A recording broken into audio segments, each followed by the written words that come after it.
Good morning, everyone, and welcome to this.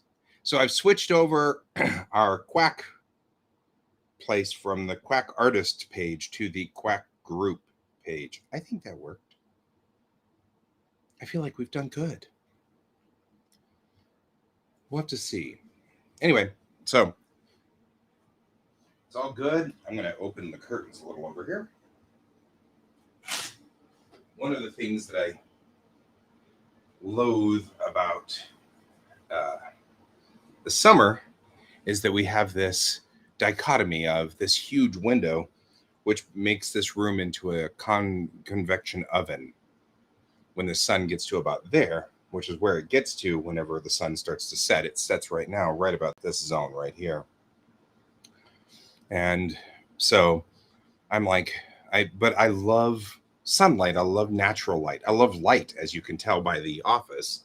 I love things that are lights. I love lights. I love bright things, things that sparkle, things like that. I would love glitter, except that it's an environmental nightmare. Sorry, Queen D. But it's one of those things that's like, I need more lights. I always need more lights and spaceships. I actually have been recently thinking I'm going to start building larger models of starships. And where I've usually been working in the 1/7,000 scale starships, I'm kind of thinking building at some point. Round 2 is going to put out the Strange New Worlds version. One of the connection issues already at 60%. That's nice.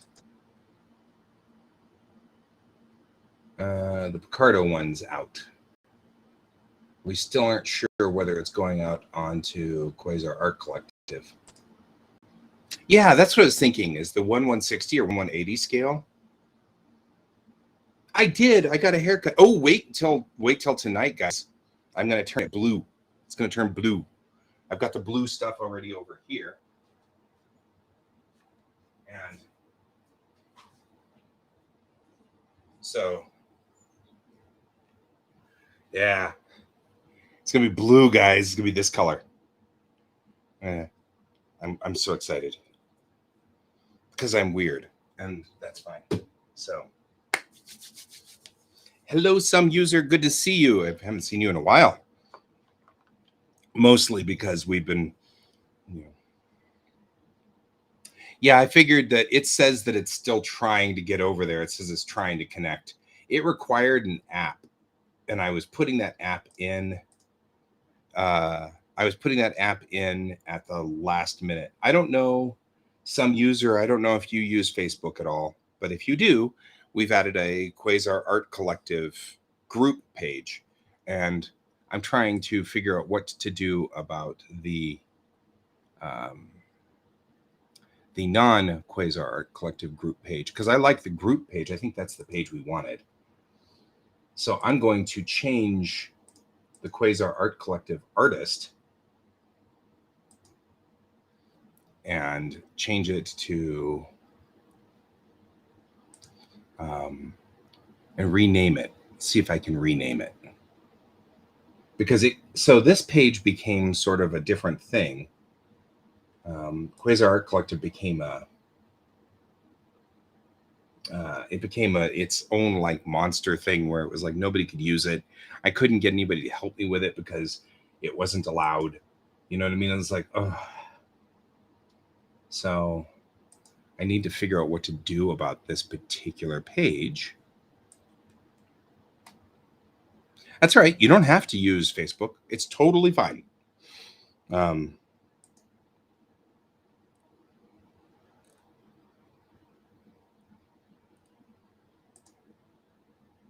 Okay. Hi there. This is the wrong page. I made a mistake setting it up. Look for the QuACk group page. Save. Oh, maybe I can turn it private.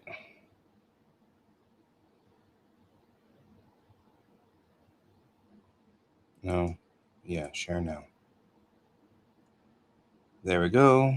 I wonder if I can make it a private page. Because there's now a Quasar Art Collective person, and then there's a Quasar Art Collective group, and it should have been a group.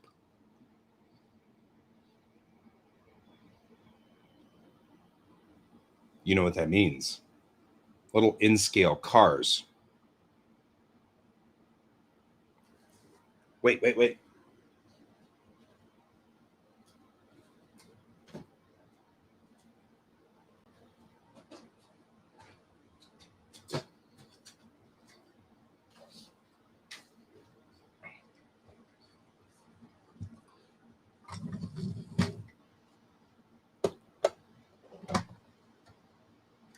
If I did that, I could have me driving into my ship or driving into the Enterprise, because that's the car I had when I was in Japan. This is Wagon R, or no, this is a yeah, no, this is a Wagon R, yeah. But it's an in-scale version of the car I had. I went into Akihabara, and they had all of these little in-scale vehicles, and this was the car that I was driving at the time. This is not. This is my Suzuki, or this is my Suzuki. Wasn't a Swift. It wasn't a Life. Anyway, while I was there, because they were on sale, I bought a whole bunch of other ones. Like this is a Crown, and this is I think this is a Subaru. No, it's not. It's a Toyota. It's a Toyota. And then I also have a very wee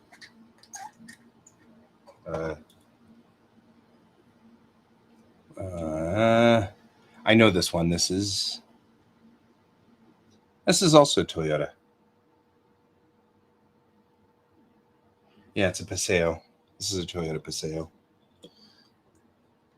So yes, in scale would be perfect, because then I could then add my little Japanese cars that I have been having. And downstairs in the basement, I actually have in scale Japanese trucks, because I really loved the Japanese trucks. They were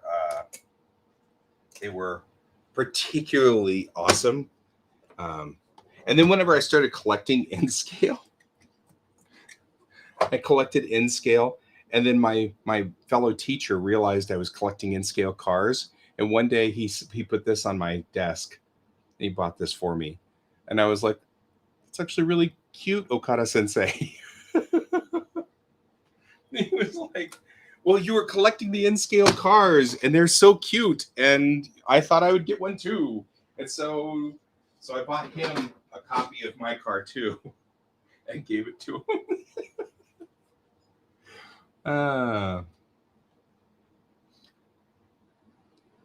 Yes. Kenichi Sonoda. I mean, obviously, Kenichi Sonoda is so. Okay, so guys, I had a revelation. I realized there is a specific type of artist that I am like. And I'm not trying to ring my own bell, but I was thinking about like Da Vinci and Kenichi Sonoda. There's a certain group of artists that are specifically fascinated with not just human bodies and how people work, but machines and how machines work. And I'm in that group of artists. There's a type of artist for that. There's a kind of artist. And I realized that you can see it all through history. You've got your Da Vinci's that came up in history where, yeah, sure, they drew people and here's the musculature of a person, but really, let's look at helicopters. And it's the same thing with me. It's, oh yeah, I've got my people and here are some people, but really let's look at spaceships. Then I realized there is a subgroup of artists that specifically like this. Kenichi Sonoda is one, because you can definitely see it in Writing Bean and Gunsmith Cats. You're under arrest.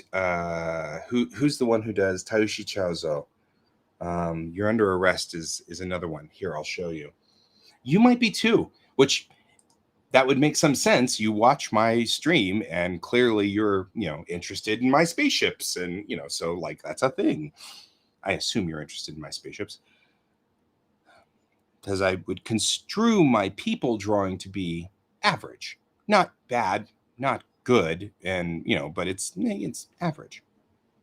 We're really here for the spaceships, people. Here, I'll show you. I'm going to bring up, and I'll have to think it. Yukito Kishiro. No, it's a different guy. Yeah, well, don't worry about that. Brent, you will definitely get an STL file. I'm hoping that some other 3D artist will want the STL files so that they can gussy it up with little widgets and things like that. No.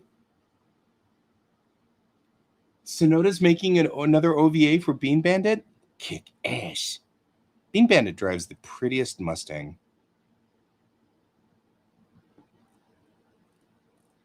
I'm going to... Man, it's hot enough. I need to turn my AC too.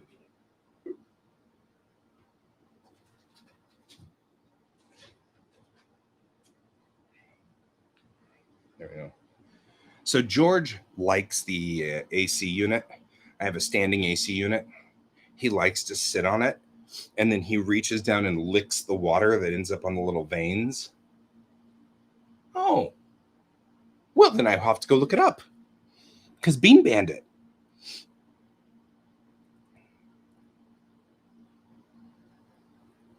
I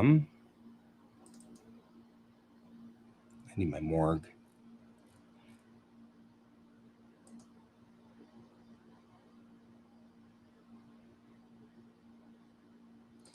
But yeah, I mean, that's where did I hide these things? I hide stuff all over the place, and then I can never find it. I'm like, I need this stuff, and I can't find it. Because reference, that's where it is.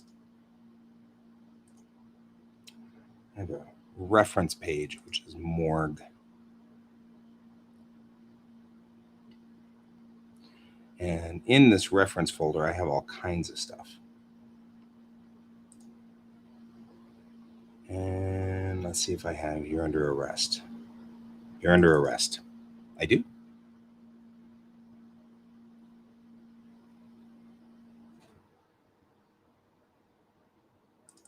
For those of you that are not familiar with UI, I will now switch to my drawing monitor, right? So this is the Honda Today that they use in UI for, but I mean, like, he's listing all the things, right? So this is battery, and then this is the head I guess it's heater cover, and intake, there's the intake, right? I'm like trying to, this is the turbo, right? Which is wonderful. Here, I'll just pull this up over here. Reference. You're Under Arrest. There we go. Taiyoshi Chozo is one of my favorites because it is stupid excessive. It's always been stupid excessive as far as artwork goes. Like that Honda Today is perpetually accurate. There we go. Characters. I like the characters too. Right? But I got all their character sheets. Somebody posted all the character sheets, design sheets. But yeah, there we go. She has this scooter in the back of the police cruiser that she can just pull out. Natsumi can, and she puts it out and then just pops it up. Then she takes off driving down like little roadways and stuff like that. And the detail level on this is just so insane. It's always just so insane. And I love the fact that, like, if you look right here, you can see the spark plug cap for this one cylinder thing. Honda Monkey. I would be willing to believe that it's called a Honda Monkey. It says Natsumi no Moto Kompo. Moto Kompo. So it's a moto compo, or a moto campo is what we probably call it. Stando, right? There's the stand. So it says moto campo 2. That's her on her moto campo. But I love that it has a little police light. It's so cute. And then there's the, this is Miyuki no today. That's Miyuki's today. So this is the police, and it says Volk Racing on the wheels. Right? I mean, like, look at that. It's just so pretty. I can't get over things like this. And like all the lights in here, where it's got like all the little reflectors, so you can see the way that the reflectors work and stuff like that. Oh, it's so cool. Right? See, this is the stuff, though. This is the stuff. This is the kind of thing that I love, this level of detail. So when you wonder why I get so detailed in Bellatrix Racing, it's because this is awesome. Like, this is the best. So like I get down there and I know I'm being ridiculous by drawing every little button on the control console, but look, they put every button on the radio. Like, it's so cute. Yeah, and this is where that Honda Monkey, which we think is called a Honda Monkey, but probably, I don't know what it's called. It sits in the back. But I mean, look, you can even see like the little weld marks. They even put the weld marks from welding in these little feet so that it stays locked down. And there's the engine. And then that's Nakajima's white bike. So this police bike. Right? I mean, like, this stuff is, like, you can see the chain. Look at that. You can see the chain on the freaking wheel. I mean, this is one of my absolute favorite. Right? I mean, I wouldn't do that. But I mean, like, here it says, turn, neutral. Here's all, oil, high beam. All of the controls are readable there. Like, you can read the gauges. So Natsumi then has a dirt bike that she drives. And this is her dirt bike. Or her, I guess, street bike. And then this is Miyuki's personal vehicle. Right?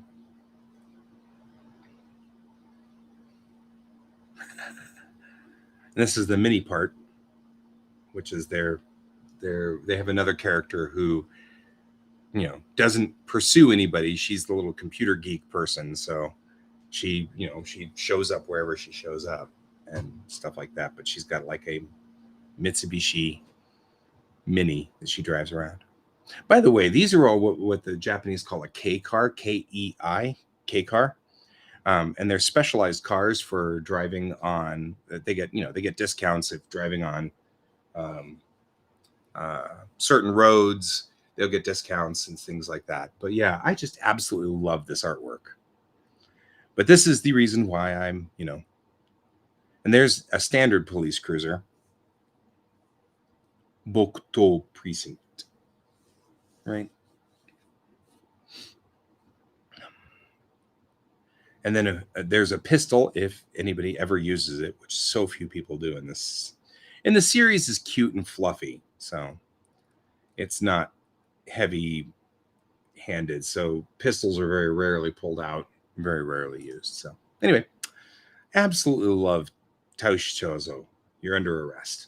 It's one of my favorites. It's a great series. And the artwork is phenomenal. The manga is so pretty. It's so pretty.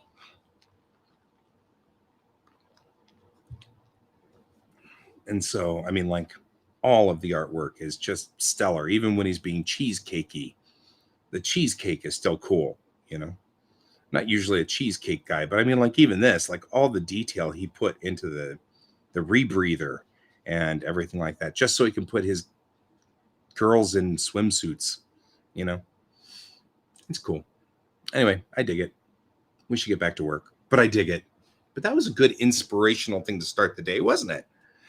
Anyway, I was thinking that I think there's a class of artists, a type of artist that is like my kind of artist thing, where the kind of person who likes art and technical stuff. Why are you not grabbing this? Why are you doing that all the time? That's really ridiculous. I see. There we go. That's what I was trying to do, is get. Yeah, maybe. Not really a epic gun person, so it's kind of like, well, maybe. I am a sword person. You know, when you talk about people who have what weapons they're aligned, you know, the alignment. I am definitely a sword person. I have downstairs. I have downstairs my Iaito, my drawing katana, which has been with me for a long time. All right. I was looking at these end pages, and I'm wondering how many of these pages can we do without building an entire sequence. And I'm not sure we have a lot we can do on this, but I'm going to go on ahead. There's one thing we need. They need their helmets.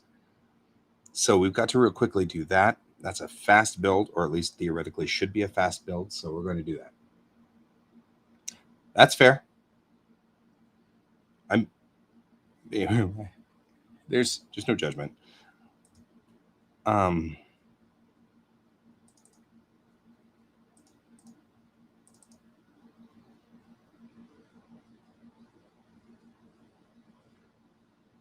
okay, so where did I put it?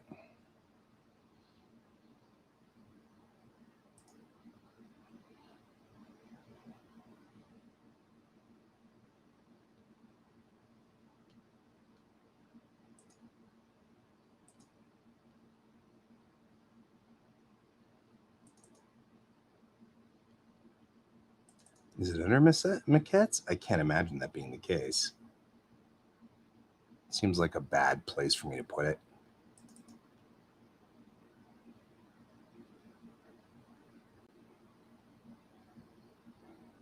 Hmm.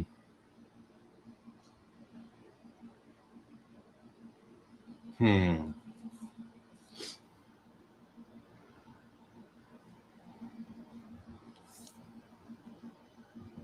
Not sure, guys.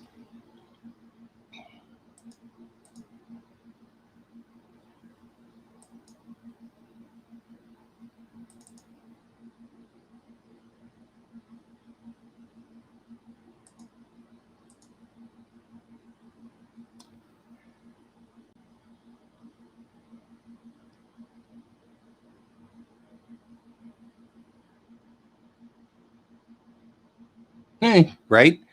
I don't like the dark themes. I mean, everything went dark and stuff, but I don't like dark themes. So this is my light theme. So, okay. I feel like I don't want to say I lost it because that's a bad idea. Right? Let's not lose it. Let's just look it up. Because it's got to be out here somewhere, right?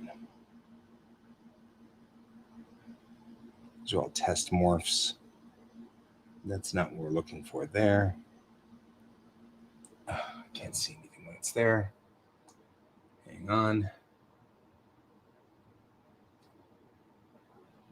Very peaks holding. We're getting a little we're getting a little frantic here because I'm starting to lose track of things. So things are going a little too fast. I've had this problem a couple of times now, and so I've got to just going just a hair too fast. So I'm going to take it a little easy, but we are so close to the end right now. We are so close to finishing this first issue. I really don't want to slow down too much.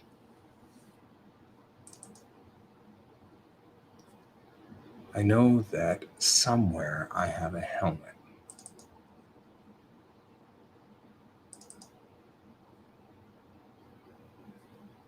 Did it get finished? Maybe we finished it.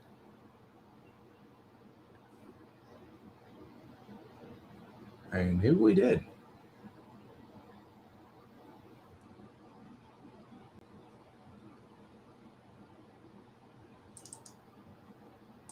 Is there a new folder? There's nothing in the new folder.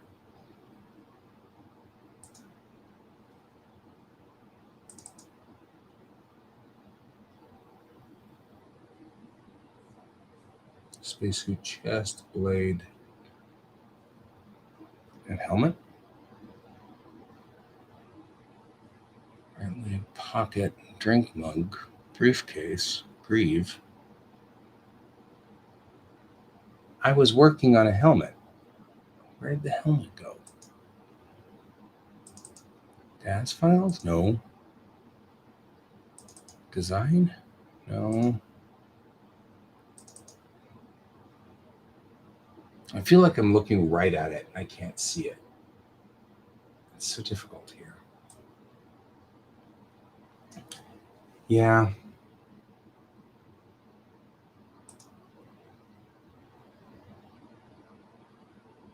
Oh, yeah. That makes sense, some user. I mean, it's probably why everything went dark. But I hate dark. Well, that's what I said when I started the show. I opened my curtains for my huge window because there's lots of light coming in. You can see around my office, I've got multiple things that blink and flash and do things and widget and stuff.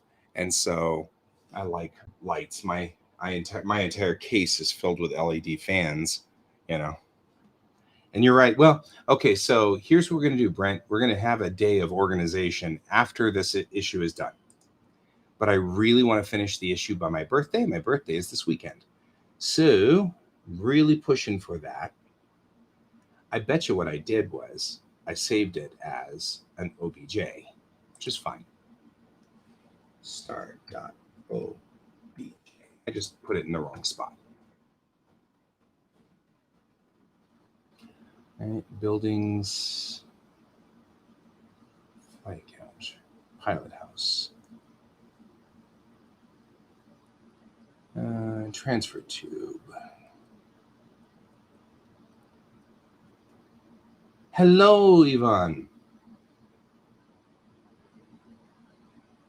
Well, I still feel like even when we're done, we will still have to do work on it because we'll still have a lot further. Doing all right. How are you doing? We'll still have a lot more to do because we still have to edit and things like that. So we've still got a lot more in here, but she's wearing her helmet. And we've got to at least try to figure out where that helmet is. Countertop, MPV materials.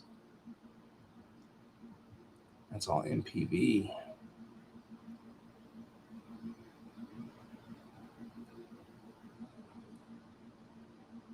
Unity, stars, truck cab, engine. All the pieces of the starship. GPD doors. I feel like we're not. I don't want to have to rebuild it. It sounds horrible to rebuild it. That's going to be terrible. I should be able to find it. Well, thank you. Actually, let's. I'll show you the finished page. That's the finished page. So, rather than the sketch, the rough sketch over there, we were just talking about the types of artists, and I'm an artist who likes technical stuff. Spacesuit chest, spacesuit blade. But I work halfway between hand drawn and 3D. and I build all of my models in Blender, like the Starship Kittiwake here was built in Blender, and then I make the uh, the model look like it's hand drawn. So that's how this works. And then like here, you can also see that the computer panels are also rendered. I built them in Blender and then hand drew them, and then I draw the people over it. So the people are all hand drawn. And I've got little maquettes to keep them all in the right space. So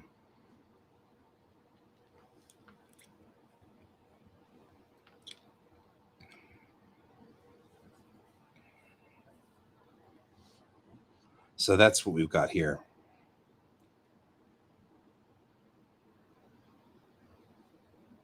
Metropolis, really?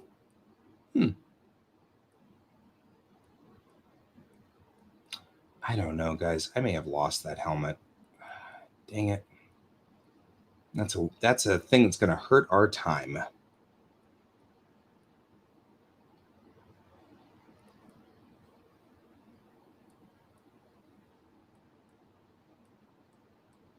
And it's hurting our time looking for it too.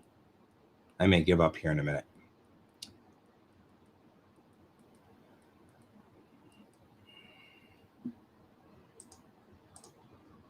That would be irritating. So this is the story is called Bellatrix Rising. It's 500 years from now, and it takes place in a post Earth has been destroyed era. So Earth was destroyed by an event that was a galactic event. They didn't destroy themselves. And the survivors moved and then evolved and now have become what they call the Unity, which is sort of this group of a bunch of aliens that were helping the humans escape Earth, and the humans and everybody, and they have sort of a federation. So this is stories like that. I'm a big Star Trek fan, and so I was writing a Star Trek fan comic, and then one day my dad said, "You can't sell those." So why don't you just move your Star Trek stories, which are very good, over into your own universe? So I built my own universe. I spent the entire time we were locked down on COVID building a universe, and I've been streaming it every day while I've been building it and putting it together and stuff. And then finally, about a month and a half ago, we started actually putting together pages. So this is the first issue of this comic. I'm going to be putting it out on Webtoons, and I'm also going to sell physical copies of it. So it's really kind of been interesting and fun. So, and we've been talking about some user here who's coming in from YouTube, and Brent and I have been talking about 3D animation and how you match that with rotoscoping and things like that. But we've been talking a little bit about the type of artist that likes to draw machines too. Like Da Vinci was one of those where there's an attraction to the machines, and I'm that kind of artist, and I've been realizing that. It's one of the reasons why I love Da Vinci so much. We were talking about, like, in Japanese anime, I have Kenichi Sonoda, who is the same way. The artist who did You're Under Arrest.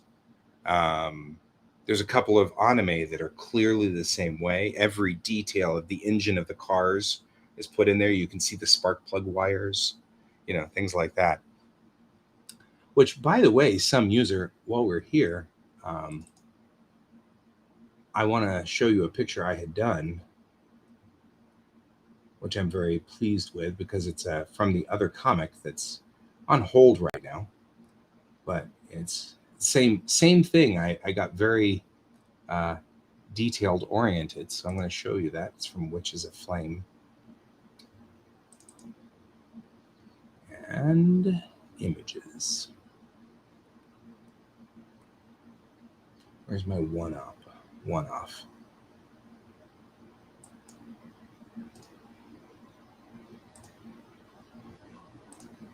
Me. Maybe it's called portraits. What did I call it? I've got to remember to like keep all these things in the same like theory, because everything is always so confused. You know, I get in here and all of my folders are slightly different and they're slightly off. And absolutely, my friend, absolutely.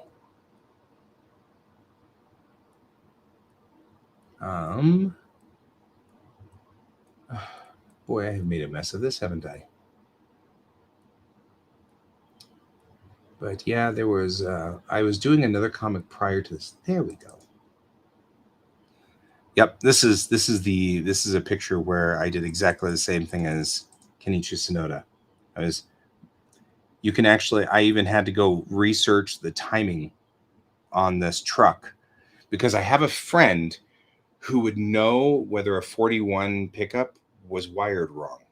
So I didn't want to wire it wrong because I was afraid he would get on my case for saying I was out of firing order, because it's a inline 6-cylinder engine, and I knew he would know what the firing order was. So I was like, crap, I'm gonna have to do this right. So I went and had to look up what the firing order was for a truck. I cheated a little, and really what I did was I just looked at a picture of the engine and then just traced the wires incorrectly. But I have all the pieces in here. I mean, that's the head is correct for a Chevy of that era. I mean, there's the heater core right there. There's the air filter intake. The intake manifold is right here. You know, the exhaust manifold is actually on the same side over there and stuff. So no. I used 3D to base this, but I used 3D to do all the blocking so that I would get the perspective correct. Then I had to go research how the engine looked. So the original picture of this was all just squares, like the square of the front, the square of the main cab, and then a square of the bed of the truck, because otherwise I'll get the perspective screwed up and then I would mess up the perspective. And so, because I didn't actually have a model for a 41 Ford or 41 Chevy pickup. So what I ended up doing was just doing blocks that would tell me where things were. And then I drew in and sketched in until I got all of it correct. But this is another one of those that I wish I had had a model of a 41 Ford, because this took me like 6 or 7 hours of whittling it down and whittling it down. And so it took a long time. Not good for production. It was good for what we call a splash page, because I could spend 6 pages or 6 hours on a splash. So anyway, that's one of the old Witches of Flame pictures. Why is that so hard to get to? It shouldn't be this hard to get to, but it is. It's that hard to get to. Well, thank you. I spent way too long on that. That actually, I appreciate that you like it, because I think that was an hour in and of itself. Just by itself. Okay, so I'm going to do one more thing. I'm going to run a search here and see what's on.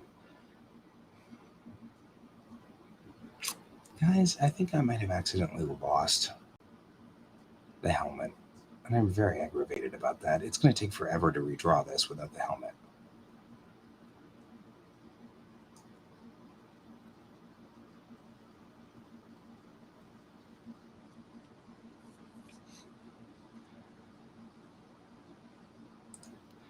So yeah, while we're here wandering around random things, let me show you what I can do without 3D assist. Because I feel like sometimes I really want to explain that I can do things without 3D assist. This is without 3D assist. So this picture did not have a 3D maquette underneath it. I just thought it out, and it took about 6.5 hours. So,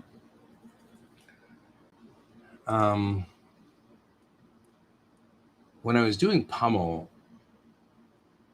I didn't do 3D assist intentionally. Like, I like this one. This is without 3D assist as well. So I did not use any 3D programs for this.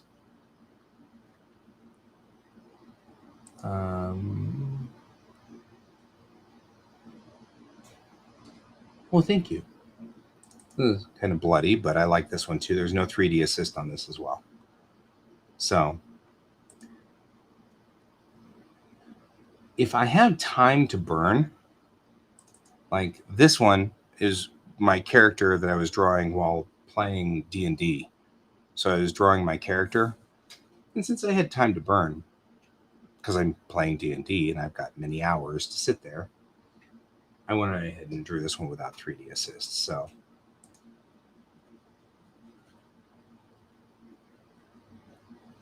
it is kind of important. Well, here's another Witches of Flame. This is 3D assist though, because it's anytime I'm working in the comic, I use a 3D assist because I want to get it done faster. I don't want to spend hours on it. So,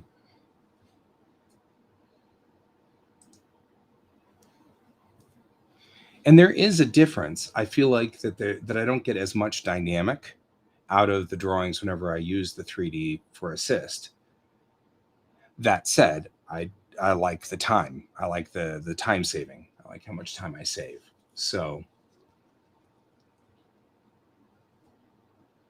on the tractor and her, I mean, she's a 3D maquette too, because she's a maquette up against the fence was just a bunch of squares to make sure that they went the right direction. But the tractor, I actually found an international tractor model, so that was easy. It didn't have an engine in it, so I had to go through and draw the engine. But I mean, at least I didn't have to draw this curve here and mess with this curve on the front, or this kind of weird grill on the front, because those international tractors had this like forward, especially a 58, which is what this is. The 58 international tractors had this forward slope on the front grill, and I ended up going and getting a model because I just couldn't get it straightened out. I couldn't fix it no matter what I did. And so, but yeah, so I have lost the model of the helmet that I was working on. Oh no! I've been looking for it and wandering around all over my PC trying to find it, and I can't find it. So I'm like, meh, I have one more scene and I need them to be in helmets, and I lost the helmet. So I'm wondering if I'm wasting so much time that it really would have been just easier to remodel the helmet. I think it will be. So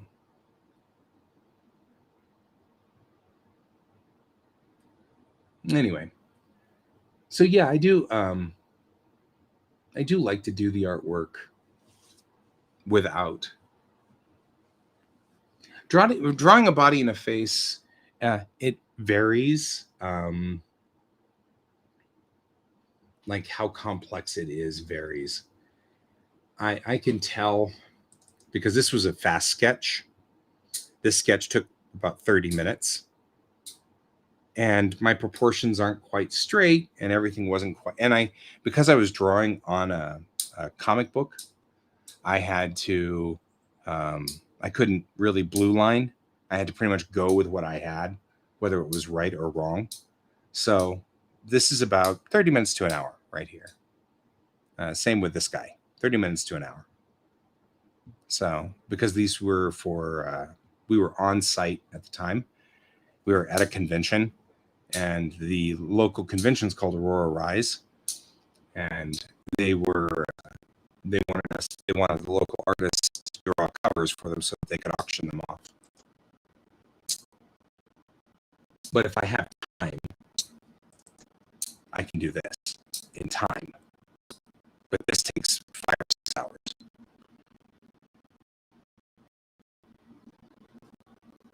So no, it's not bad at all. I'm certainly not. I'm not worried. I mean, it's just that.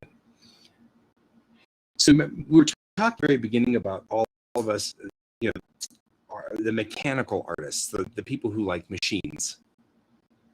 I'm very into precision, right? That's a very attractive thing, is precision. And so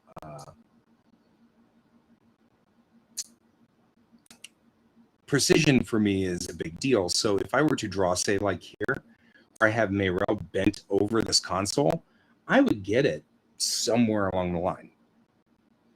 But she'd be off by this much, and I'd end up erasing and redrawing and then erasing and then redrawing and then erasing and redrawing. And I probably would have been on this particular piece of this panel for maybe 3 or 4 hours. Just this piece right here. So probably could have easily done, say, Chang in her seat. I could have done it, but Mayrel would have driven me crazy. So that's the thing. I do this mostly so that we don't, because when it comes to comics, I want to do it in as fast as possible. You know, so, because otherwise it'll take me years. Brent already spends a lot of time trying to get me back out of the weeds. So it's the thing.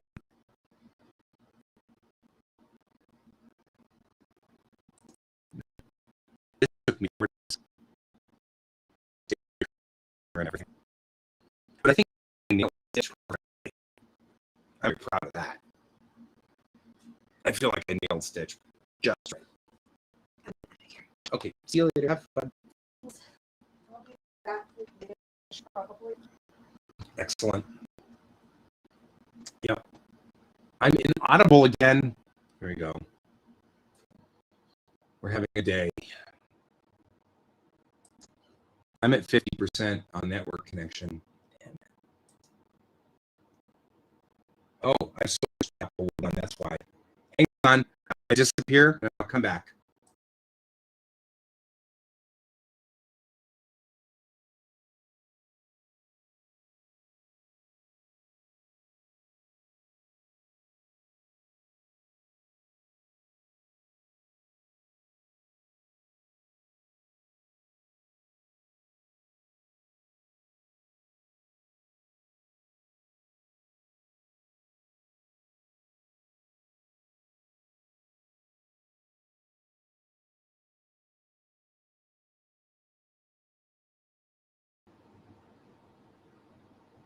There we go. That should work. What do we think? Can we hear me better now?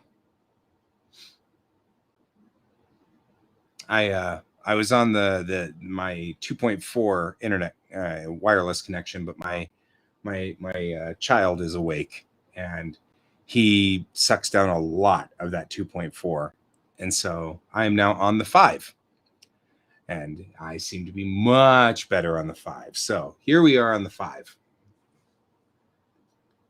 So there we go. So okay, now that I'm up on the on this, let's continue working where we were. I'm looking at this thinking, okay, what can we do here to make this just work? Like, can I do something quick? Because the helmets aren't that complicated. They're earpieces with a chin piece that's just under the chin. Shouldn't be that complicated to just draw. I'm actually really rather annoyed that maybe it's in the recent. Like, can I open?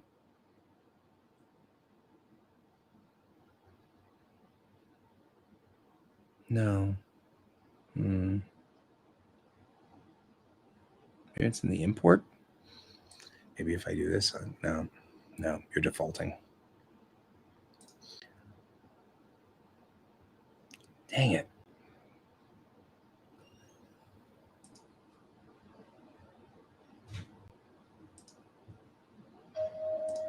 The front door is open. The front door is open.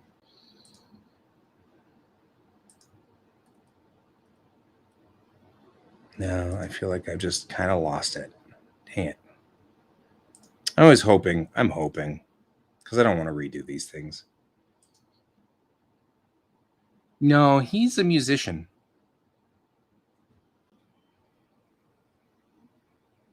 He's a musician, but he's also 12. So there's that. So,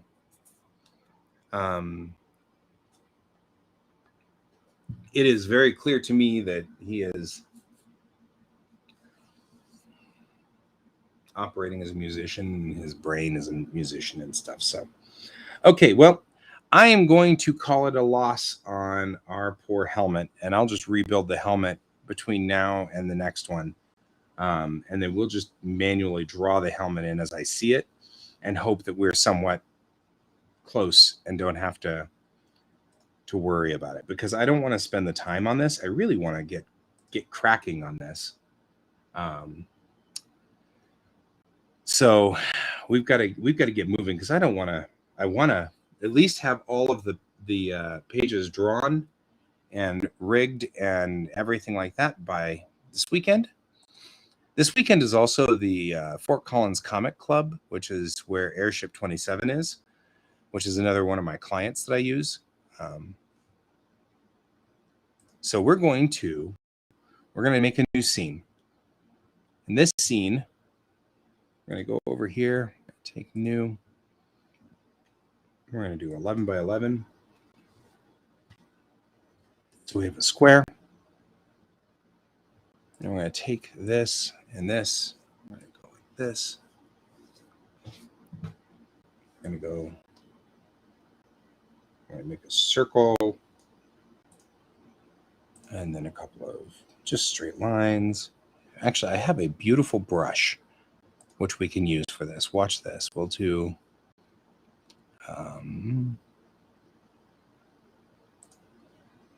this. Then we'll do this and this. Not that. Maybe that.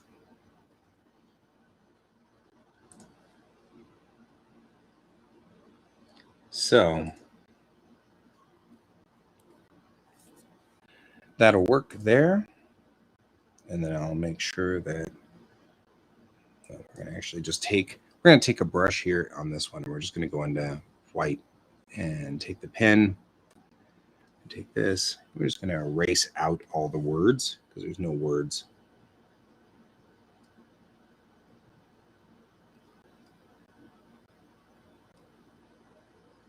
Okay, we're going to do that. We're going to do this. Wow, that was a lot of movement.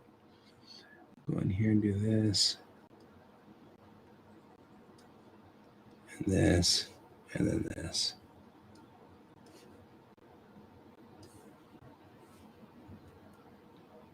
Right?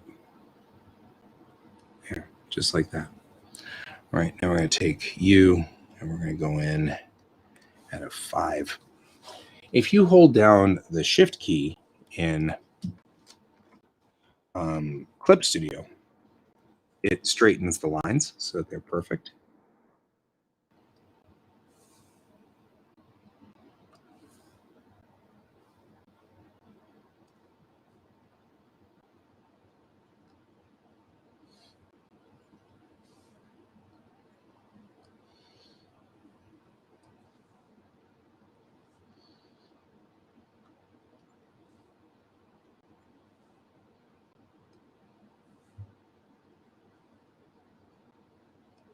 Okay.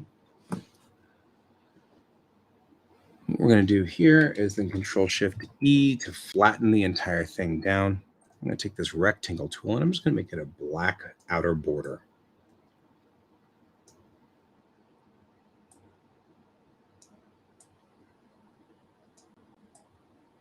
All right, that's what we're doing here. We're just going to add this black outer border.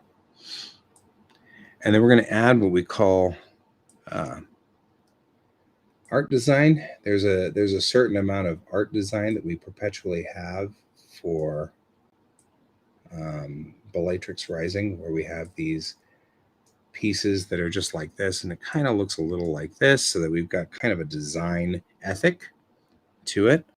We're going to do the same thing down here. We're just going to come in here and a little bit of line work like this. Right, and this gives it a certain graphic feel that makes it match in with the rest of the design work of this particular comic. So we've got kind of a design ethic that we do. So we do that, kind of add some of that stuff in just real quickly. And then we're going to go and we're going to mess this up. Watch me mess it up. we've got these splatters.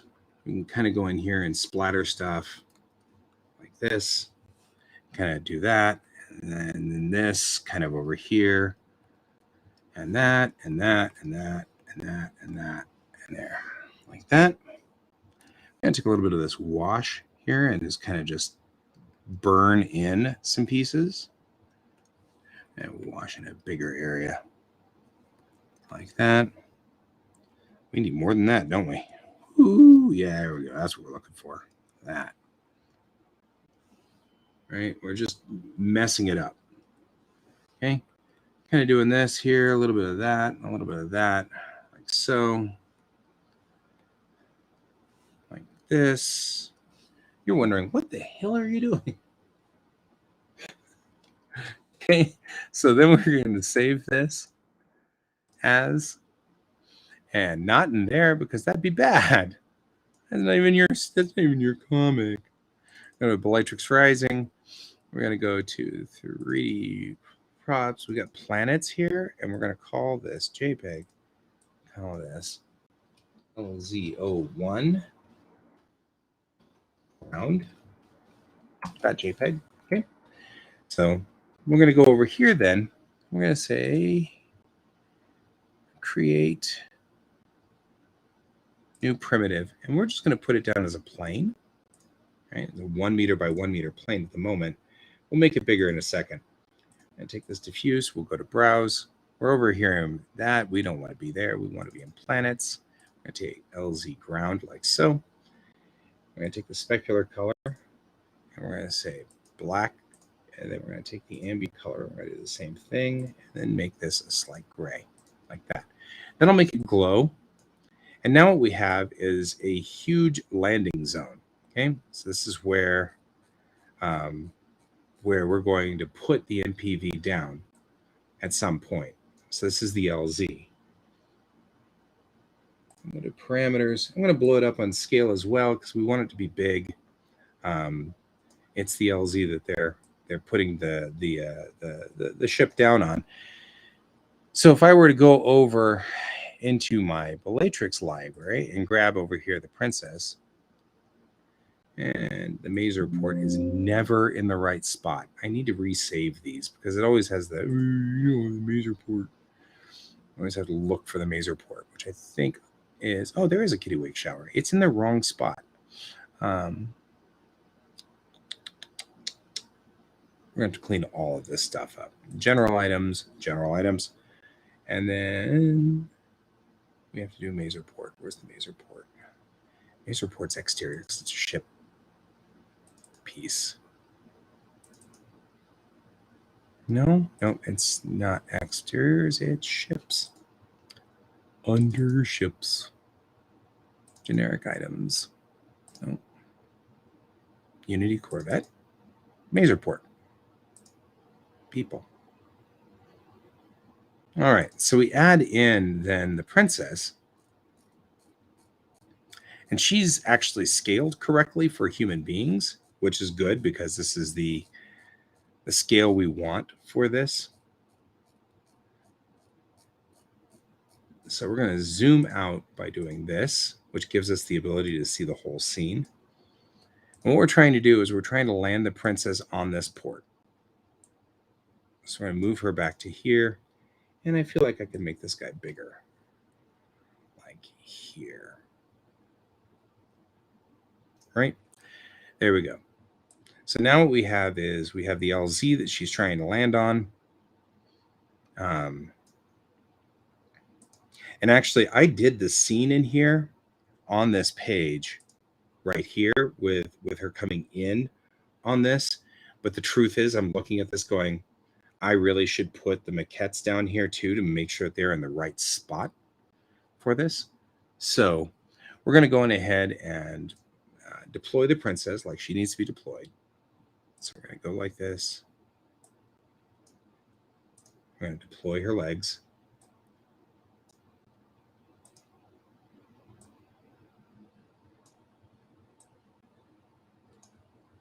Because this is a landing zone of which the MPV will land in walker mode. So in, out, and then we will rotate the leg this way because they always sit on these legs. So in, out, and then we'll rotate you up 2 like so. And then I will move these legs out.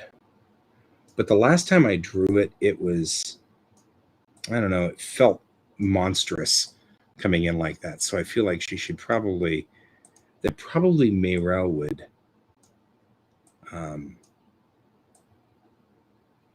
because she's landing, I think that Mayrel would probably not put the legs so far forward like so. She might do something more like this to make it less intimidating and scary.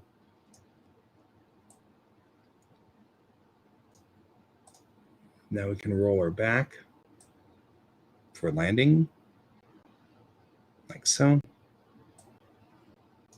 And I'll actually, because everybody does a little bit, you don't want it to be straight because she is coming in as a combat landing.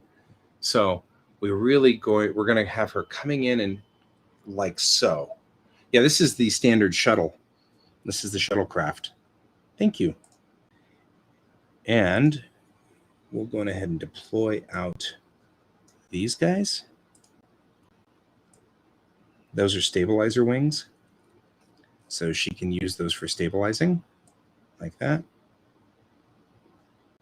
And now what we have is she's coming in, well, no, see now she just looks like she's not going to make it. So I'm going to put these legs forward like so.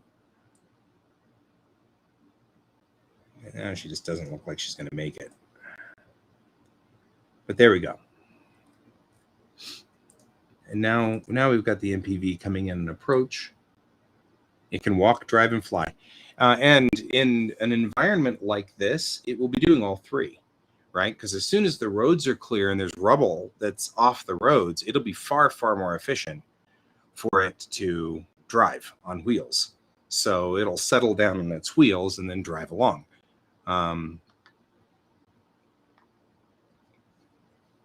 Because the truth is, no matter which way you put it, aircraft require time to land and take off.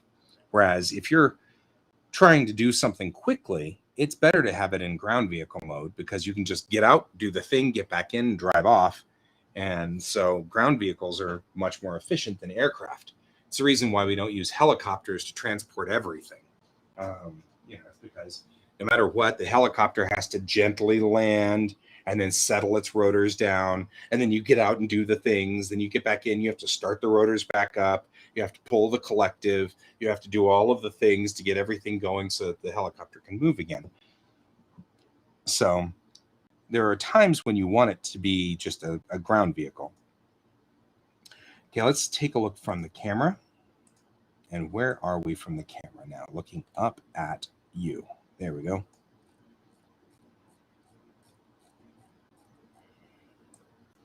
So from the camera's point of view, we're at ground level looking up as she comes in, right? It is kind of terrifying. No matter which way you put it, this is a little scary. So let's go ahead and check our camera and set the camera for the correct focal length. It should be 35. There we go. This is a human scene, so we can set it for 35 millimeters. And we'll do something where it's just kind of side like this, right? At this point in time, if I were to render this scene, we have the wrong maps on here because it still says 214 on the bottom. That's a good check. You can see the ground now looks kind of like ground stuff. There's things on the ground, so I don't have to worry about it. And then in the background, I'll just superimpose those clouds that we built in that other scene. Easy. But first, let's check the damn maps in the MPV because it looks like our maps are wrong. So MPV is holding Princess there for that, but the ambient is not Princess. Right, there we go. And I think that's all I need to change for her because those gravity blades probably might need to be changed. Let's see. Yeah, it still says those are transport gravity blades. Starboard gravity blade. Starboard gravity blade. The shroud. Starboard gravity blade, correct? Not starboard gravity blade. The aerial. Might as well make her all the same. That way, if I change the princess's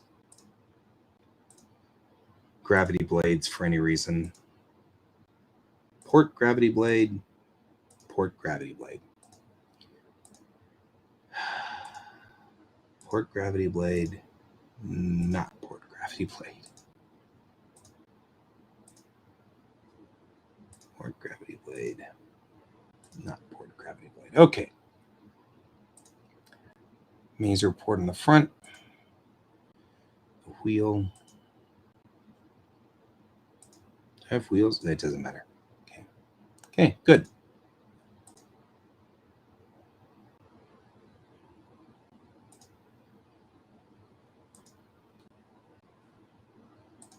Jeez, all the maps are screwed up.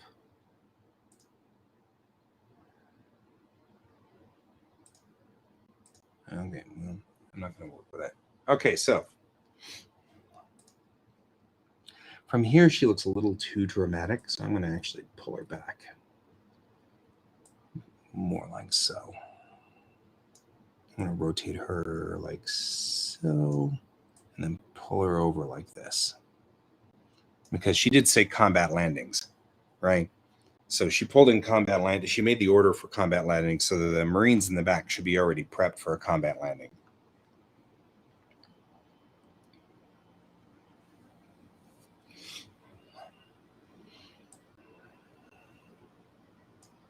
I also want to make it dramatic enough that you can see that she's got legs and she's got the legs out.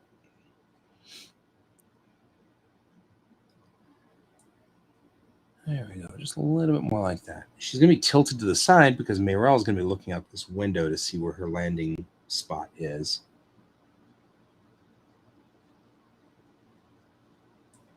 So I might even pull her over just a little bit more like that.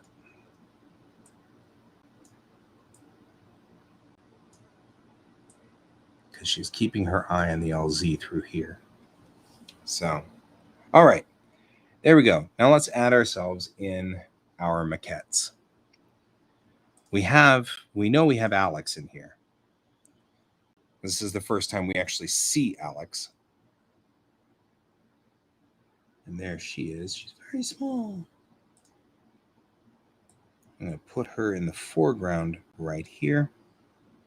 We're just going to put a pose on her that is her on the ground, because that's what she is.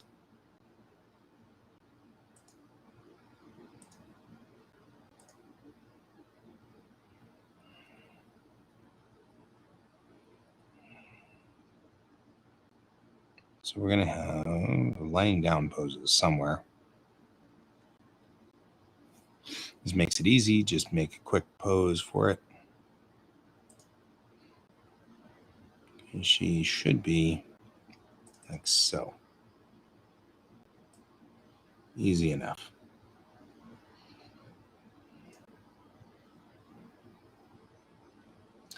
And we can take the perspective view and then just real quickly, let's move her foot back, her leg. It doesn't really matter too much because she's covered in a blanket. So I'm just going to just effectively just covering the majority of her body with a blanket anyway. So it's not important. But one of the things that I have learned is if you don't make the maquette in the actual form that you think the maquette's supposed to be in, when you end up going back to draw, you have to then redraw it because it doesn't look right. So even if I'm going to put her in a blanket, which we're going to do, we still want to make sure that like her leg's not up like this, but down like so. This leg's like that.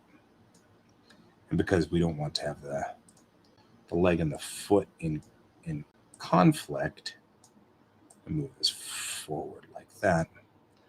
And then we're going to look at the way that she's on the ground, because see how we're above the ground here? We're going to actually bring her down so she's on the ground direct.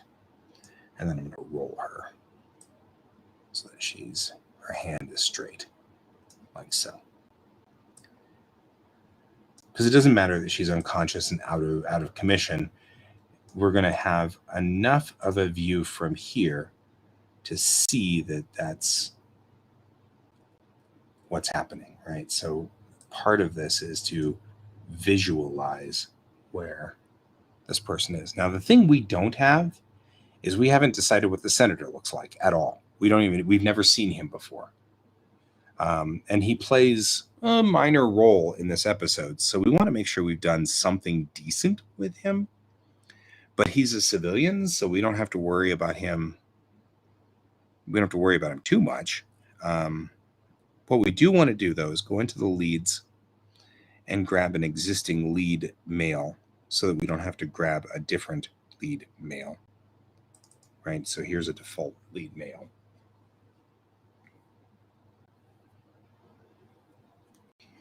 And we will grabs him and brings him over because he's signaling to them anyway. So we're going to bring him over to here. But let's talk a little bit about what this guy looks like because we don't know. We've never met him before. So we'll open to 3D Sense maquettes. We've got a reference uniform for female. We've got a reference uniform for male.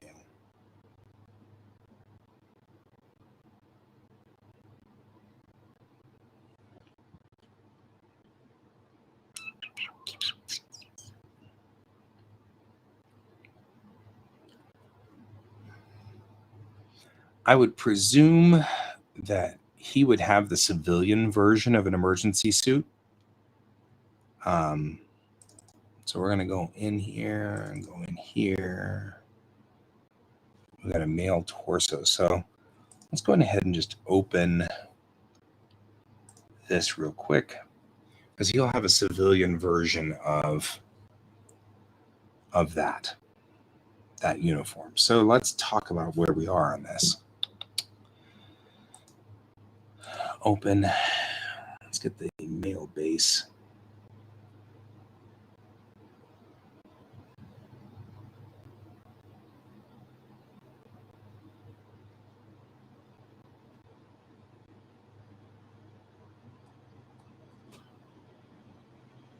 I feel like we had something going on here.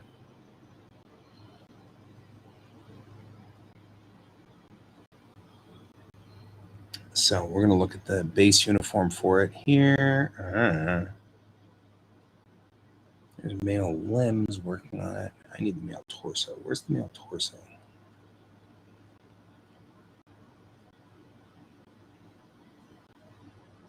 We screwed it up.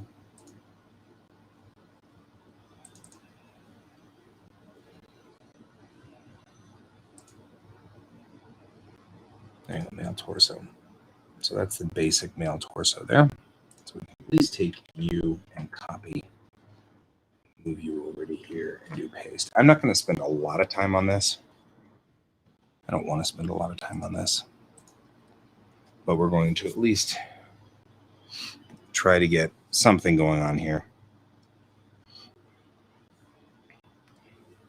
I think what we're going to do in this instance is, first of all, we take out the service patch. We don't need to worry about the service patch.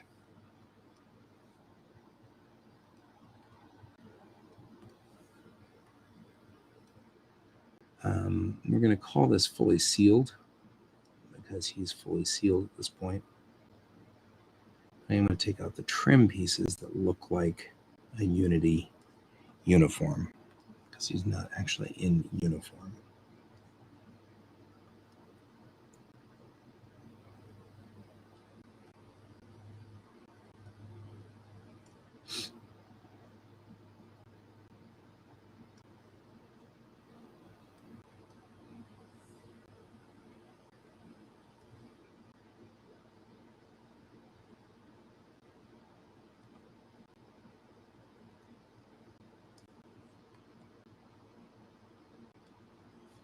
Okay.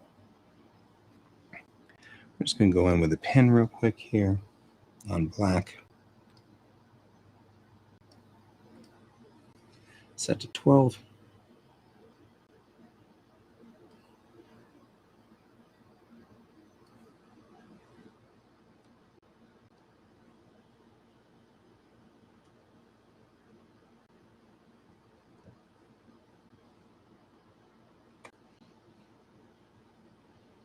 And all I'm doing here is just giving a different design ethic because he's civilian. And so, yeah. Could you design to go across like this? Maybe. And then like so.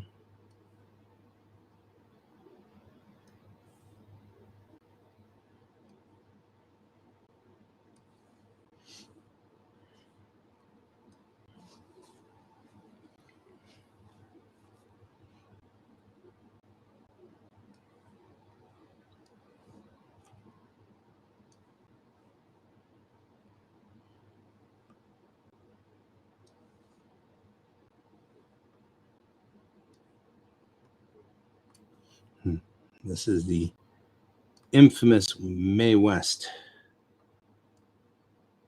spacesuit. It's the "you are totally lost and you're looking for the Navy to find you." That's what we're after here.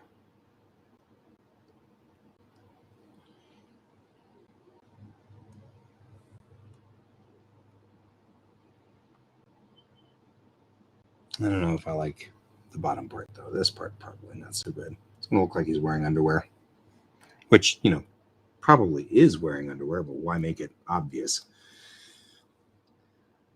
Probably what we're gonna do is this. Just continue this stripe down the side of his body, like so.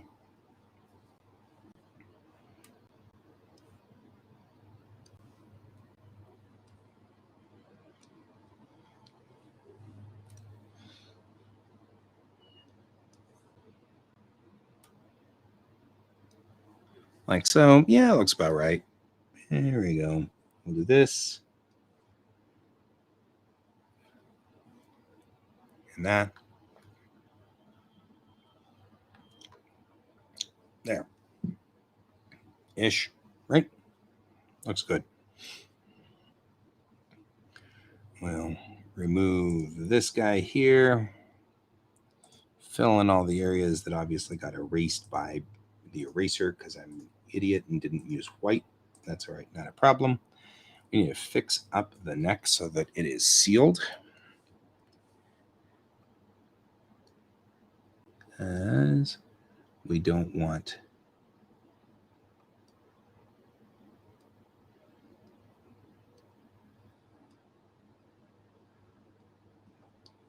dang it, like so. Boy, I'm having problems with just like being online here. Here we go, like so, like so, like so. Perfect.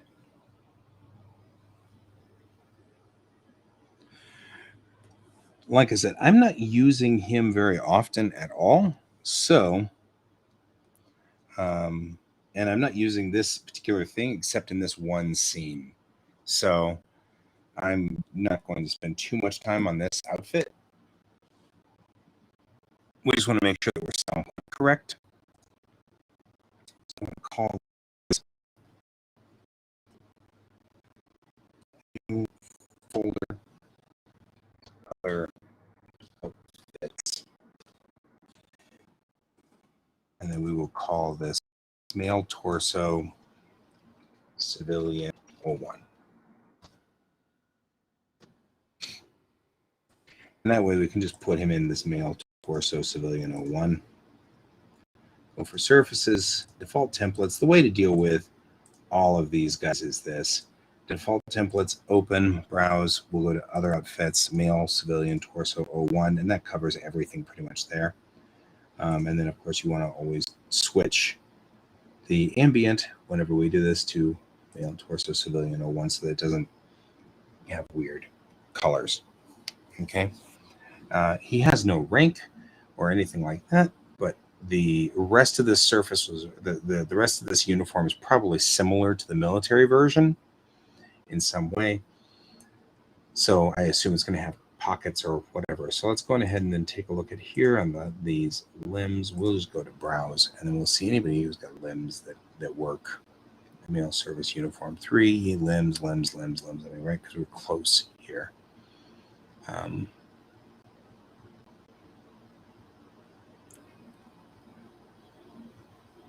So I feel like this is good, like there. And it doesn't matter that it's not quite right, because we're going to redraw the whole thing anyway. So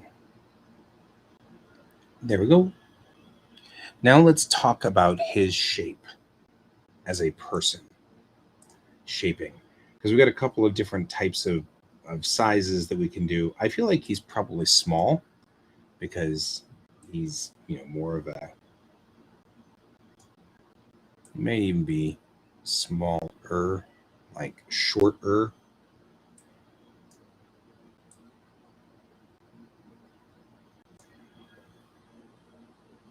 I don't think I want to make him narrow because he's a small guy. I want to make him short. I wonder if I can make him short, like legitimately make him short. I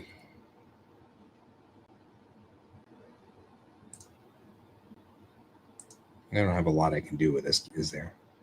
Dang it. And I can, but I'm going to have to scale things down manually like so. And even then, it's questionable as to whether I have enough morphs to make him small-ish. So, okay, there we go. He's a small-ish dude. Kind of actually just wish I could just take his parameters maybe and go, not that, but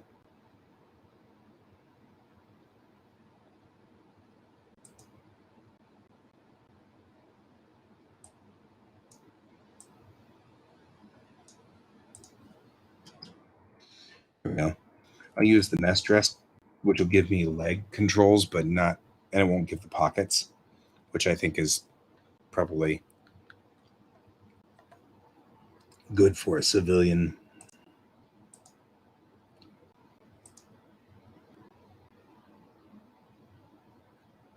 I can't, this kind of a bummer. Can't shrink him down anymore. Probably should look at more things.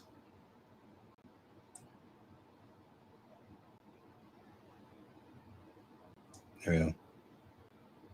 I'm right here. Hey, land here. Land here. Hello, help me. Help me out. There we go.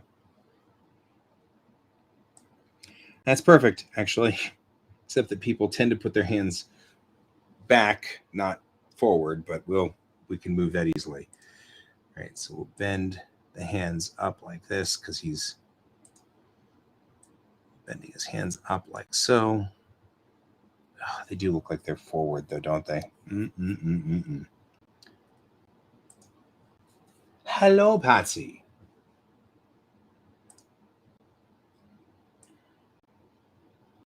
And put his shoulders forward. Like that. There we go. Much better.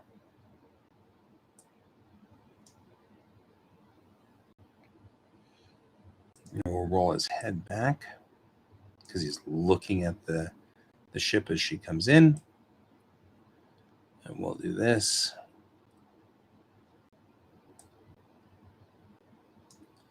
And that's the super dramatic scene. Now let's look again and let's check.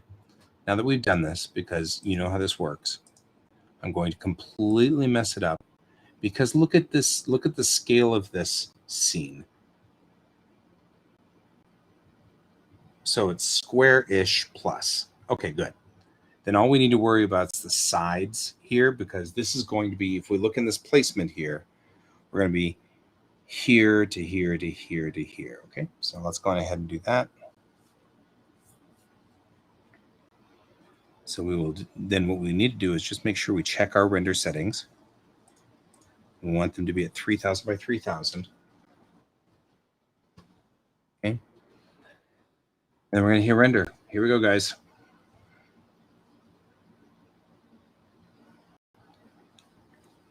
Okay, it's funnier to do that while my machine is crunched. Pretty serious. Right. Go over here. Go to Bellatrix.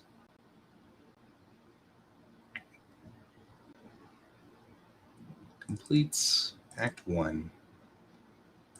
Momentary Ghosts. Preposes. Because this is a replacement of a specific one.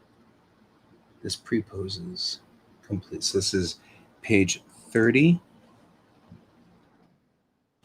F02. Okay. So it's going to do this. I want to do this because I want to replace the one that's already there, right? So there we go. If we hit the code right, we hit the correct replace. Okay, now we can go in here and when we work on this page, now we can take this and delete it and then open. We go to here, completes Act 1, momentary ghost, preposes. Boom. This, open, all, copy, paste.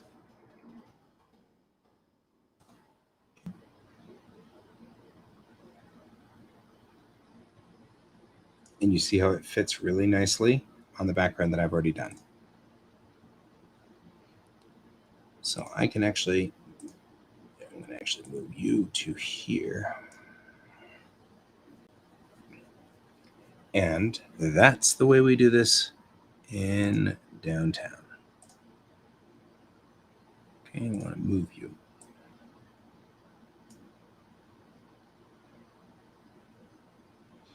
This page is now too big though. It passes this bottom line, which means I'm going to need to do this just to make sure that all of this artwork stays inside for the main page. So we're going to move this guy here to that and then do this, and then we'll merge that out. So okay, let's do the page.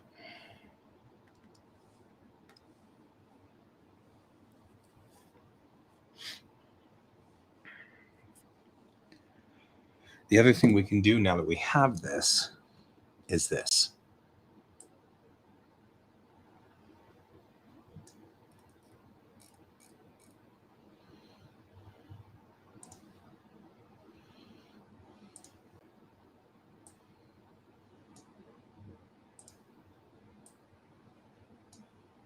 I'm moving his hands this way because that way between the two panels, he looks like he's doing this, right? Which is what somebody would do if they're trying to attract the attention of a vehicle. I'm going to make that small and distant like so.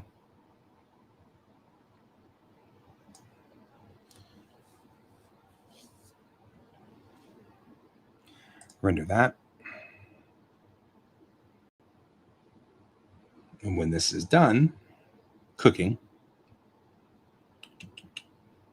this becomes page 30, frame 1. Roll this one.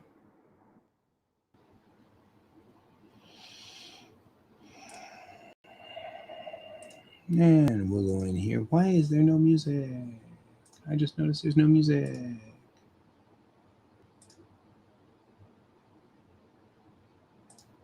Ooh, chill hop today.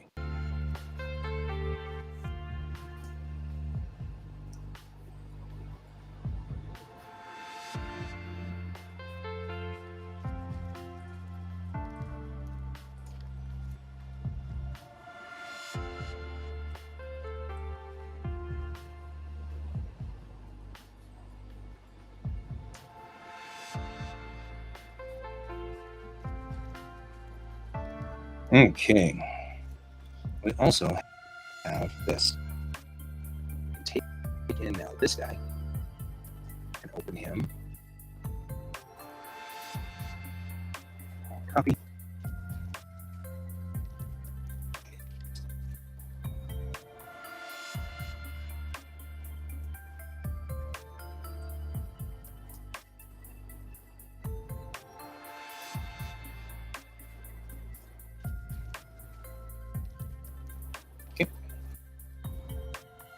Same thing. Do here and do this and this and this. We'll go in here. Do the same thing.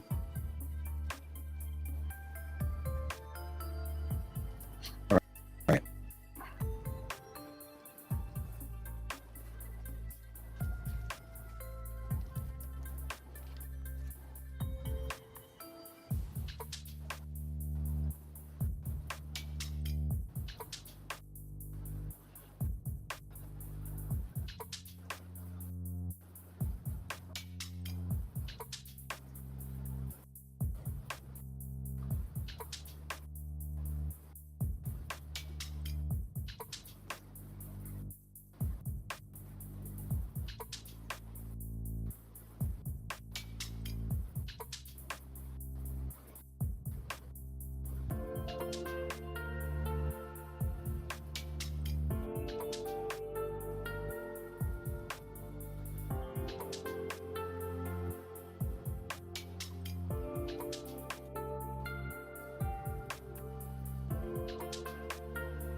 So this gives me a guide of where on the bodies all of these pieces go.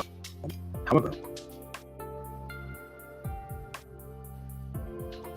sometimes we have to work with it.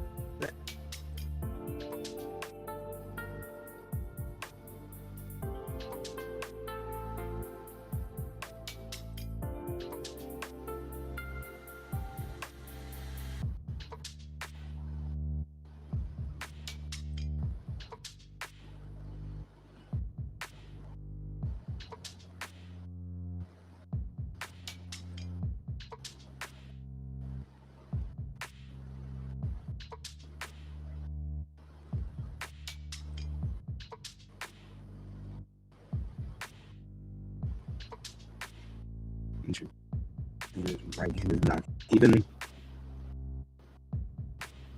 finished.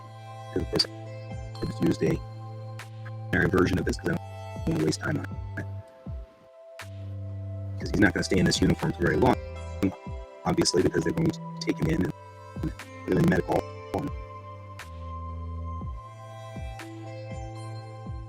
Strip him out of the spacesuit.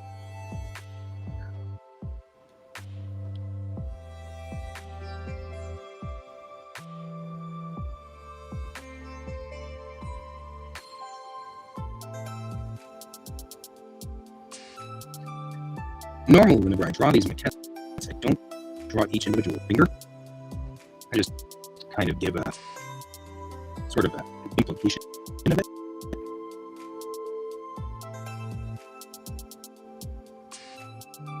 But in this case, I'm going ahead and doing that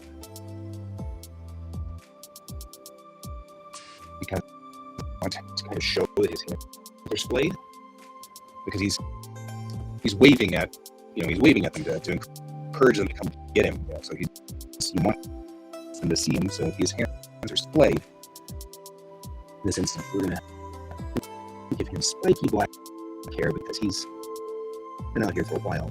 Even though he's the senator, his hair is a mess because, of course, you've been wandering the planet, which is effectively devastated for 2 days. You're not brushing your hair. Probably not brushing your teeth. Yeah. Right?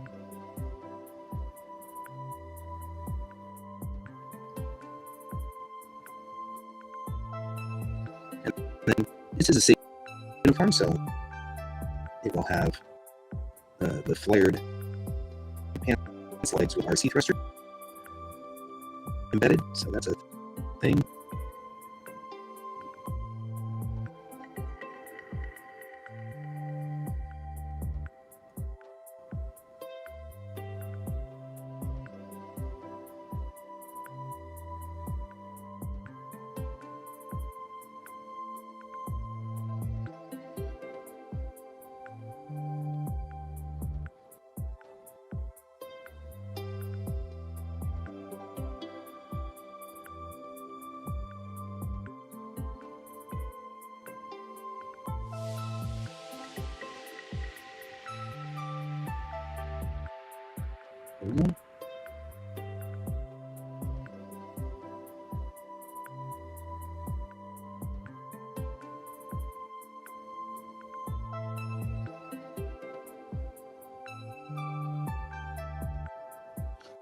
All right. Now he's put a blanket over Alex. So we'll draw the blanket first. Blanket's going to go out one side. It also is going to sort of pop up a little so that she can come out the top here.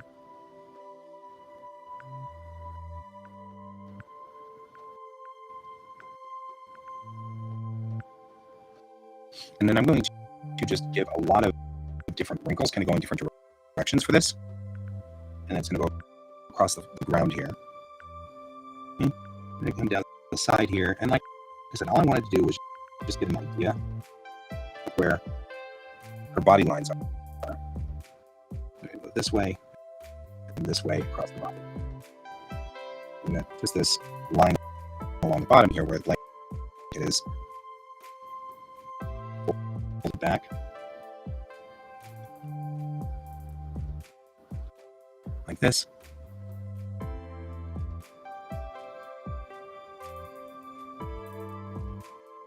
All those drapery classes.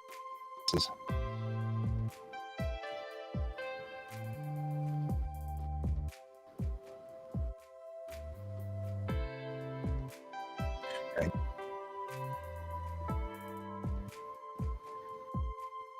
This is really kind of where we are on this. Same thing with Alex. Her hair is going to be messy. There's nothing that really...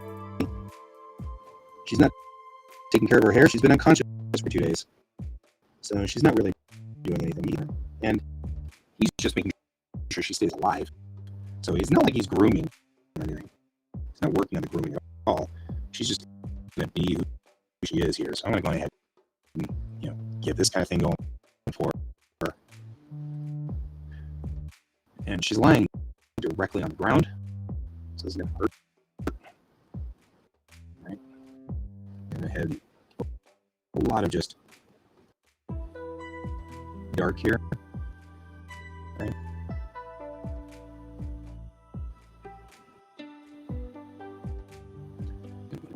And run that shadow back like this.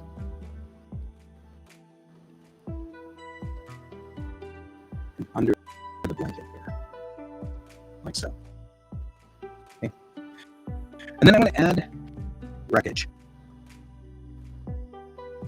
Because it's LZ is hot, as Mayra was just saying. There's stuff on the landing zone.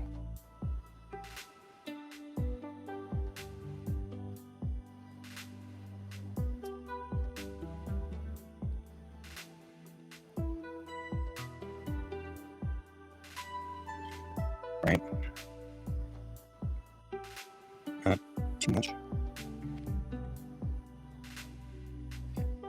So we're just kind of adding in bits and pieces so that this looks remarkably unpleasant as far as the landing zone goes. You want to make sure that you justify a little bit that Mirella isn't just showing off. She's not trying to be like the hotshot pilot. This really is like a rough place to land. And there's a reason why she's decided to make this on the landing.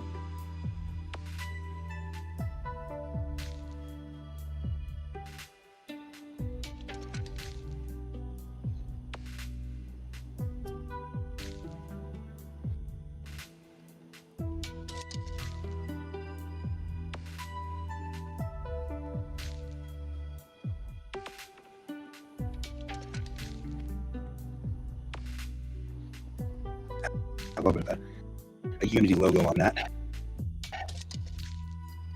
Whatever it was a Navy ship. They've gone down here.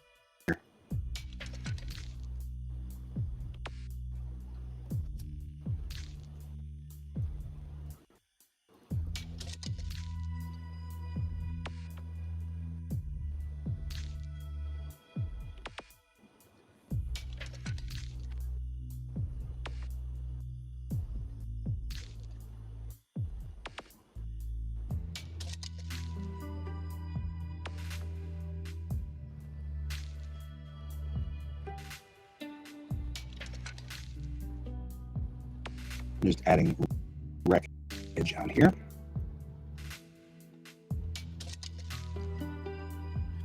Make it look remarkably hazardous.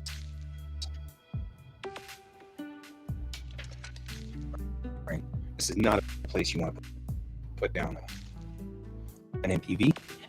You want it to look like that. Really do. We want it to look remarkably unpleasant to land on. Let's see how watertight I made it. Oh, look at me being cool. Some of the wreckage we're going to work on. And we're going to do a couple of things here. First of all, it looks like Alex's hair is leaking. Sounds like a weird thing to say. Some of this wreckage is also leaking.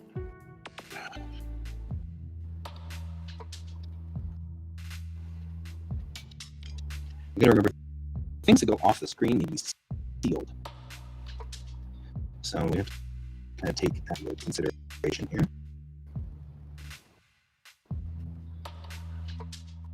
Seal up everything that's going to be on this side. Make sure that everything is sealed. Good thing is, looks like the senator ran fine. So I'm not that worried about that. It's just the wreckage that didn't quite make it correctly. And we'll come in and dirty this up a little bit more too in a minute.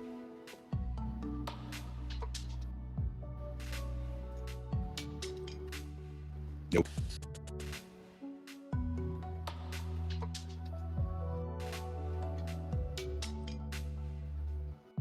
Really think about that one, didn't it? Now we should seal it.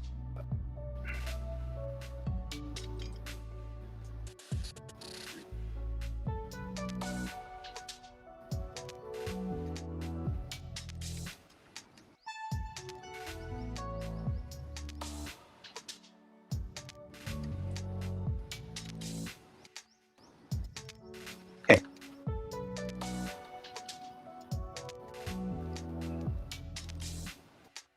That looks much better. Okay, so the one thing I will do though is merge this layer to this layer, these three layers together to make one operable layer. Before I do, I'm going to go to this layer here. I'm going to put in a black underneath here so that shadow. Because right now I'm seeing a lot of this shadow. There we go. Like so. There we go. She's on the ground. Make that look like that. Give it a little bit of just texture so that it doesn't. She looks like she's actually definitely contacting the ground. So I'm just adding some texture in here. So.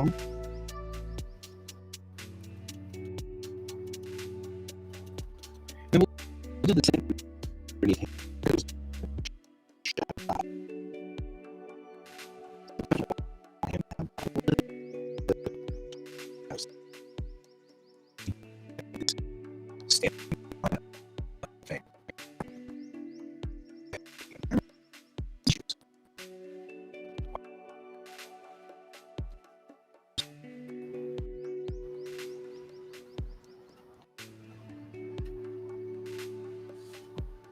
What do you need? Hang on.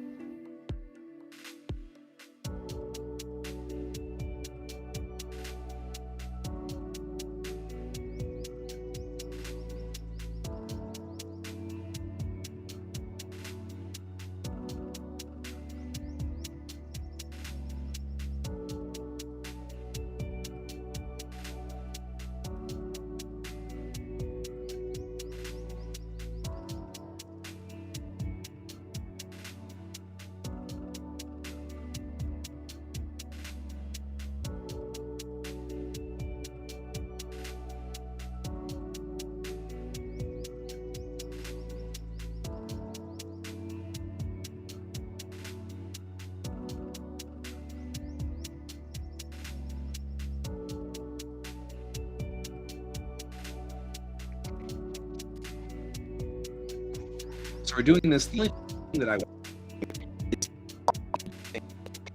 from here is because the QuaCk is, or not the QuaCk, the princess. It's hard to distinguish the princess from the backdrop. So we're going to do a little trick that American comics do a lot of. But I wanted to make sure first that everything's sealed up behind here and under everything like this. So before I do that, I wanted to seal everything up. So then I go through here and we're going to go ahead and merge these layers together. So this is now all one layer. Test this part, right? And I'm going to take and select inside, outside edge like this, the outside edge here. Shift I, this point, reverses. Make sure that my pen is set to black. And then we're going here, and we're going to use outline selection. I'm going to give it a 6-point outline. That makes everything stand out right there. See it? Right here. It's a trick we use with American comics a lot. I don't see it as much in manga. I do see it in American comics more. So I popped it out. There we go. Now this is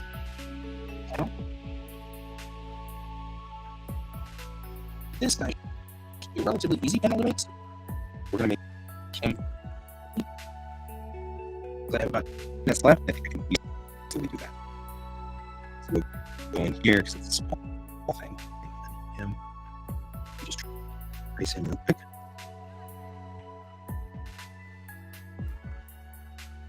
And when you have things that are far deep, like this, we use a light pen, a light touch. And we use a lot of broken lines, not on the outside edge because I need to be able to cut him out. So we're going to do this. We're going to do this. Come back around like so.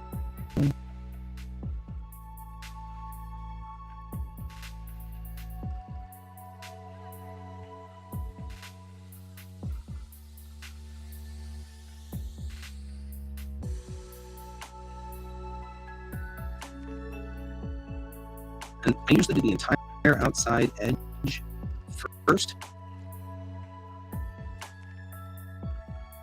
so that I make sure it's sealed.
Where this far out, the detail is really minor.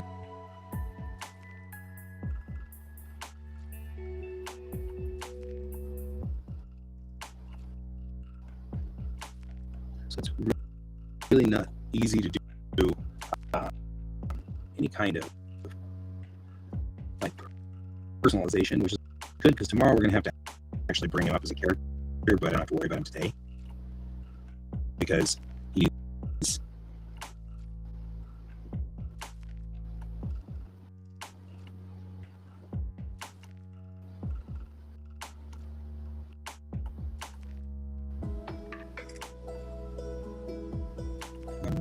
don't have to worry about him for today. This is going to be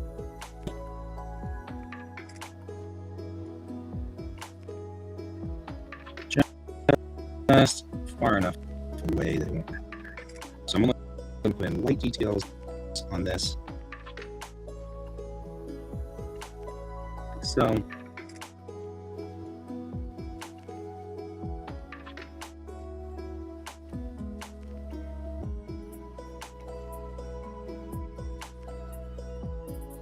thing over here. We'll just put in light details.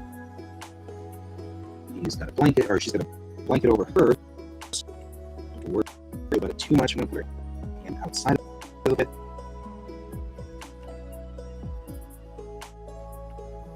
So.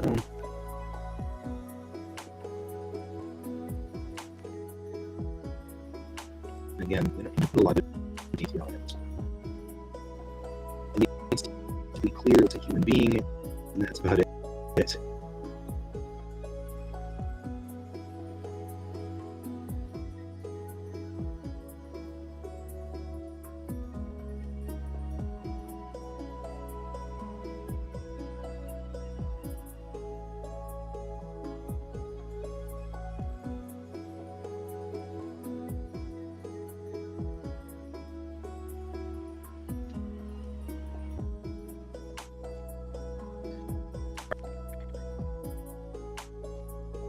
Same thing. Back around here.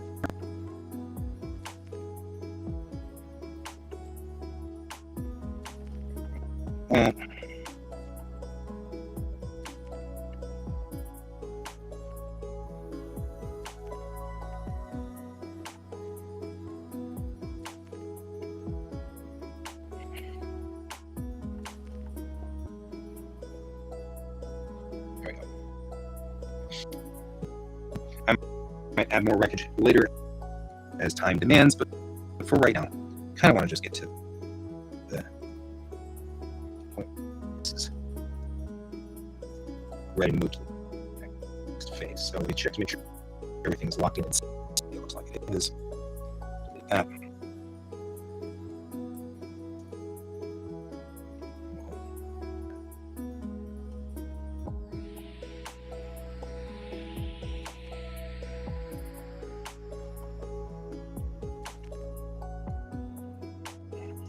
We'll do the same thing we just did. We'll take this here, and we'll just put this underneath it, so that indicates that there's, shadow.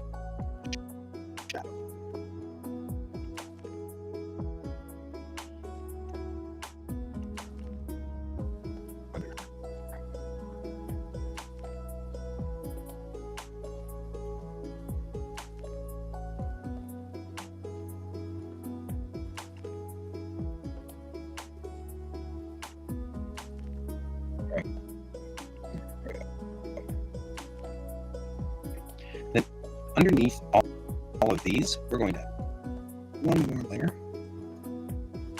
and it's just going to be about this shade of gray. Okay. And all that did was just make this, but there's no. In fact, I think I'll go ahead and gradient that. And then that, we don't have to worry about it. That's how gradients work.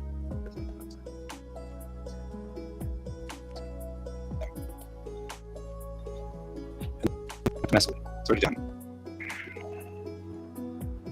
Okay. All right. Now that we've done all this,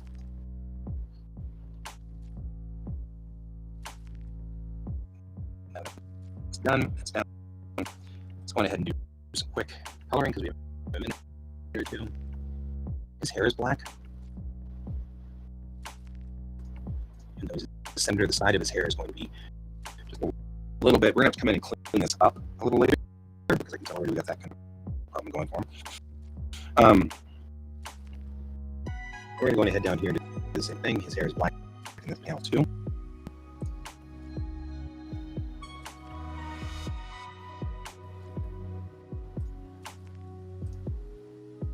Right.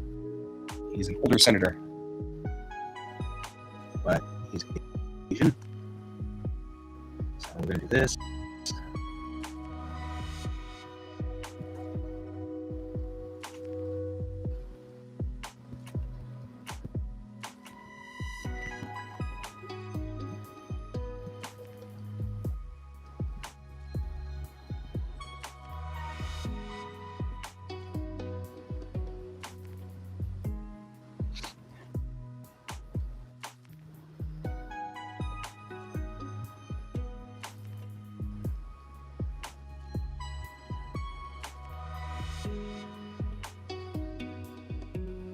He probably has some extra gray hairs now after this little adventure. So, giving him that. Moving back. This outfit is probably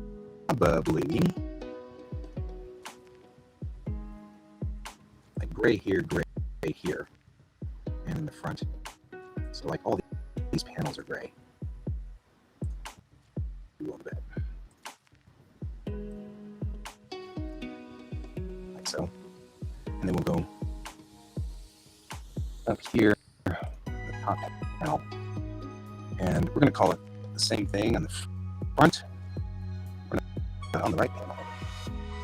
Right? It's going to be this piece and this piece. And this piece. Then we're just going to go through and fix it. Because some of it's not gray. Right? She's wearing a space blanket. Probably. I don't like color. So we'll call it. What this color? There. She's a redhead, so her hair is going to be the same color as that. Like so. We'll come in down here on this bottom panel. We'll do the same thing. Here, this blanket is the space blanket. Space blanket. And her hair is that color. The space blanket, we're going to actually do a different color on the inside. So this is the inside of that space blanket. So that. All right. This page is done. Well, it's not quite done. We're going to go through some trimming work on it. But for the most part, this page is ready to rock and roll. And that's the point, right? That's the reason I used the maquette. So the page is done. And that went from complete nothing to re-rendering to back and everything. And it's 11 o'clock. And we had to build a little bit of a set for this too, so that even took time. The page is out. So,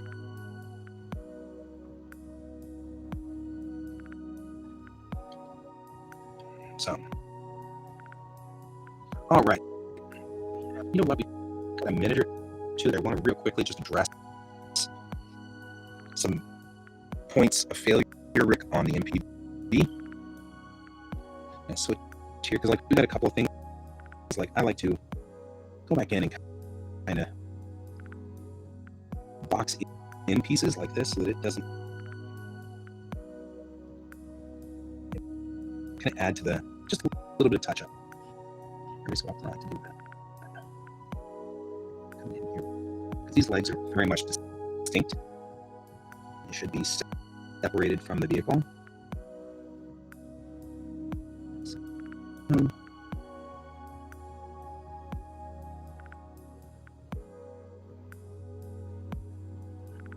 same thing here. We want to make sure they're clearly marked here as operating through that line through the motor pieces. So there we go. And it looks like the wheel insides are doing something screwy, which does not surprise me. So we'll fix that at some point. Like this.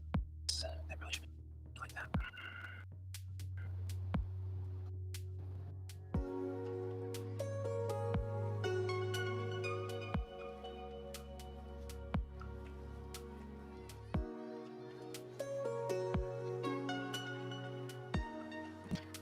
And there we go. That looks just a little cleaner. Cleaned up some of the pieces that look a little, So there we go. All right, guys, that is a completed page. Right, look at that. Looking good there. The page is clear. There we go. So that's the way that works. We saved the page. Save the page.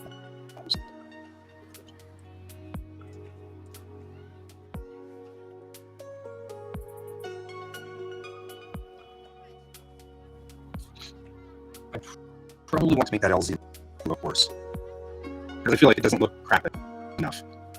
Like, why is she bothering? I feel like I probably should put a wrecked car on there or something like that. I've got a couple of vehicles, so let's trash up some vehicles and stick them on there. kind of thing. I feel like it should be a difficult landing, and clearly difficult for the princess to land on. So we want to make sure that happens. All right. In the meantime, we are OOH, and I'll see you guys tonight at 10 o'clock. 10 o'clock Mountain Time, and we will continue on to the next page because we've got pages to go before we sleep. However, we are now down to 4 complete pages that need to be done. 5 if you count 19. So we're moving along quite nicely. We have 5 pages. We're within 5 pages of finishing this project. Okay, so we're going to do that. This is the next scene we have to figure out, but it'll be fine. We can do it. So,